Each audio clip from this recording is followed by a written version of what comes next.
മാങ്ങയിട്ടും മീൻകറിയും തമ്മിലൊരു വ്യത്യാസമുണ്ട്. അതായത് സുറിയാനിക്കാരുടെ മീൻകറിയിൽ 500 പേർക്ക് ഭക്ഷണം കൊടുക്കുകയാണെങ്കിൽ ഒരു 3 കിലോ 4 കിലോ മീൻ ഇടുള്ളൂ. ഭാഗ്യമുണ്ടെങ്കിൽ ഒരു മുള്ളു കിട്ടും. ശരിയാണ്, ഭാഗ്യമുണ്ടെങ്കിൽ ഒരു മുള്ളു കിട്ടും. മാങ്ങ കറിയാണ്, പക്ഷെ മീനിന്റെ ടേസ്റ്റ് എവിടെയുണ്ട്. എനിക്ക് ഭയങ്കര ഇഷ്ടമാണ് അതാണ്. പറവൂര് കൊടകാവ് പള്ളിയിൽ ചെന്നാൽ പറയാം മീൻകറി എന്ന് പറയുന്നത് പ്രകോപിപ്പിക്കും, ഭക്ഷണം കഴിപ്പിക്കാം, അതിന് മുള്ളു കിട്ടൂല. പക്ഷേ യാഗാവക്കാരുടെ ശരിക്കും മീൻ മാങ്ങാക്കറിയാണ്, മീൻ ഇഷ്ടംപോലെ ഉണ്ടാവും. ശരിയല്ലേ? അതിന്റെ വ്യത്യാസമാണ്. ശരിയല്ലേ? ഇത് അങ്കമാലിയിൽ വരുമ്പോൾ പോർക്കിനാണ് ഇമ്പോർട്ടൻസ്. പിന്നെ അങ്ങോട്ട് പോയി കഴിയുമ്പോൾ കുടംപുളി ഇട്ട് പറ്റിച്ച മീൻകറി, അത് സുറിയാനി ഭക്ഷണമാണ്. കുടംപുളി ഇട്ട് പറ്റിച്ച മീൻകറി. ബീഫ് ഒലത്തിയത് തേങ്ങാക്കൊത്തിട്ട് ഒലത്തിയത്, കറക്റ്റ് അല്ലേ? ബീഫ് തേങ്ങാക്കൊത്തിട്ട് ഒലത്തിയത്, അതെല്ലാം സുറിയാനി ഭക്ഷണത്തിന്റെ ഏറ്റവും വലിയ പ്രത്യേകതകളാണ്. ഭയങ്കര ടേസ്റ്റി ആയിട്ടുള്ള ഐറ്റംസ് ആണ്.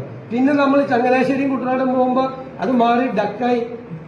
നമ്മളിവിടെ ഡക്കുണ്ടാക്കുന്നതും ഇപ്പൊ കിഴക്കമ്പലത്ത് ഡക്കുണ്ടാക്കുന്നതും ചങ്ങനാശ്ശേരി കുട്ടനാട് സുറിയാനികൾ ഡക്കുണ്ടാക്കുന്ന 2 രീതിയിലാണ്. അവിടെ കറുത്ത കറിയാണ് ഡക്കിന്റെ, അതെന്താ വറുത്തരച്ചിട്ടുള്ള കറി. ശരിയല്ലേ? വറുത്തരച്ചിട്ടുള്ള കറിയാണ്. ഇവിടുത്തെ കറി പാലൊഴിച്ചിട്ടുള്ള കറിയാണ്, ഇവിടുത്തെ ഡക്ക് കറി എന്ന് പറഞ്ഞു. അപ്പൊ അതിന്റെ അകത്ത് ആ ഭക്ഷണത്തിൻ്റെതായ വ്യത്യസ്തതകളൊക്കെ ഭയങ്കര.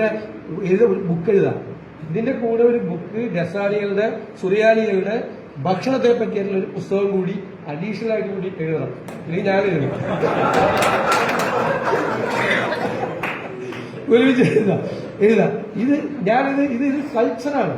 ഇത് കൾച്ചറാണ്. പല സ്ഥലങ്ങളിലും ഇപ്പൊ ഹിന്ദുക്കളുടെ ഇടയിലും ക്രിസ്ത്യാനികളുടെ ഇടയിലും ആ ക്രൈസ്തവരുടെ ഗ്രൂപ്പിൽ ലത്തീൻകാരുടെ അടുത്ത് ചെന്ന കരിമീൻ, ഞങ്ങളുടെ ഗോതൃത്തിലേക്ക് ചെന്ന കരിമീൻ മപ്പാസയും ഓരോ സ്ഥലത്തും. പിന്നെ അവർ തലേ ദിവസം മറ്റേ പോട്ടിക്കറിയും, പോട്ടി സ്ത്രീകളെല്ലാം ഇരുന്ന് പ്രിപ്പയർ. ഇതൊക്കെ ഒരു സംസ്കാരത്തിന്റെ കൂടി ഭാഗമാണ്. കാലങ്ങളായി രൂപപ്പെട്ടു വന്നതാണ്. ഭക്ഷണവും അതിന്റെ ഭാഗമാണ്. അതെല്ലാം വ്യത്യാസവും. അപ്പൊ ഇതെല്ലാം ഈ കേരളത്തിന്റെ നസ്രാണി ചരിത്രത്തെക്കുറിച്ച് കൂടുതൽ പഠിക്കാൻ വേണ്ടി പ്രേരിപ്പിക്കുന്ന ഒരു പുസ്തകം കൂടിയാണ്. എപ്പോഴും നമ്മൾ ചരിത്ര പുസ്തകങ്ങൾ നമ്മളെ ഇൻസ്പയർ ചെയ്യണം.